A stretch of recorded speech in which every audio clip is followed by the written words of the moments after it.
Meron po tayong mga water system, meron tayong mga water tanks, water reservoir, plus mga pipes po and drip hose po sa bawat beds po natin. Kung wala po kaming rainwater, kuha po kami sa physical na ilog, but backup lang po siya. And yan ay with permit, no, na inyong kinuha na DNR.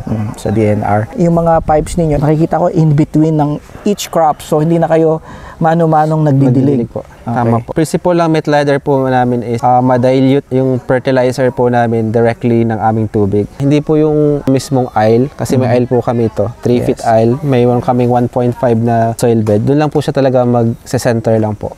Para hindi po magkaroon ng weeds yung in-between niya. So, ibig sabihin, sir, yung inyong soil bed, sa gitna ay parang merong siyang lubog, may kanal. Apo. Tapos, nakita ko doon yun na nilalagay mga fertilizer ninyo. Apo. And in between that, nandun na yung pinaka-hose. Yes po. At pagka nagdilig kayo, mababasa. Mababasa, matutunaw po agad. And ma-absorb po ng tanim po namin agad.